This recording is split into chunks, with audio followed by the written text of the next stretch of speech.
شام کا وقت تھا، کونیا کی گلیوں میں سنہری دھوپ مدھم ہو رہی تھی، دور کہیں اذان کی صدا گونج رہی تھی، لوگ اپنے کاموں میں مصروف تھے، مگر ایک نوجوان بے چین تھا، اس کی آنکھوں میں سوالوں کی چمک تھی مگر دل میں الجھنیں۔ وہ سیدھا مولانا رومی کے دروازے پر پہنچا، سان سے بھی ترتیب، چہرہ فکر مند۔ مولانا رومی جو ہمیشہ کی طرح ایک درخت کے سائے میں بیٹھے تھے، نوجوان کو دیکھ کر مسکرائے، وہ جانتے تھے کہ یہ چہرہ کسی جستجو میں ہے۔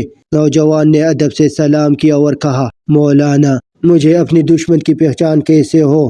زندگی میں کون میرا خیر خواہ ہے اور کون مجھے گرانا چاہتا ہے؟ مولانا نے چند لمحے خاموشی اختیار کی، پھر ایک مسکراہٹ کے ساتھ بولے، بیٹا، میں تمہیں ایک کہانی سناتا ہوں۔ کہتے ہیں کہ ایک دن ایک عقاب بلند پہاڑ پر بیٹھا تھا، وہ بڑے سکون سے نیچے وادی کا نظارہ کر رہا تھا کہ اچانک ایک سانپ رینگتا ہوا اس کے قریب آیا۔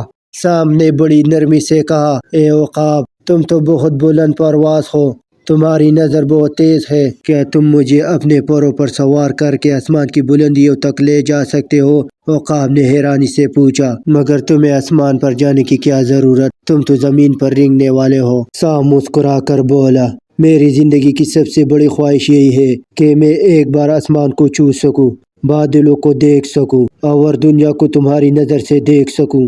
عقاب کو اس کی بات میں سچائی محسوس ہوئی، اس نے سانپ کو اپنی پشت پر سوار کر لیا اور آسمان کی بلندیوں پر لے گیا۔ سانپ خاموشی سے دیکھتا رہا، مگر جیسے ہی وہ بلندی پر پہنچے، سانپ نے اچانک عقاب کی گردن پر کاٹ لیا۔ زہر تیزی سے پھیلنے لگا اور عقاب تڑپنے لگا۔ یہ تم نے کیا کیا؟ میں نے تو تم پر رحم کیا تھا، عقاب چیخا۔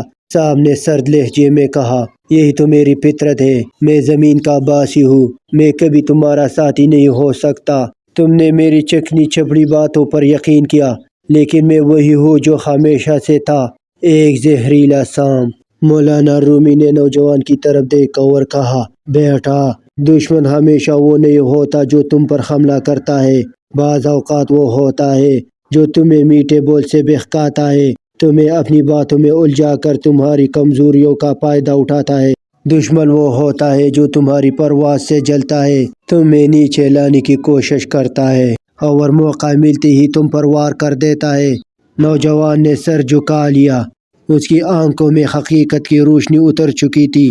مولانا نے مسکراتے ہوئے آخری نصیحت کی، ہمیشہ ہوشیار رہو، جو تمہاری بلندیوں کی تعریف کرے اس کا دل دیکھو کہ وہ تمہارے پرواز سے خوش ہے یا تمہیں گرانے کا ارادہ رکھتا ہے۔ نوجوان نے سر جھکایا، شکریہ ادا کیا اور رومی کے در سے ایک نئی دانائی کے ساتھ واپس چلا گیا۔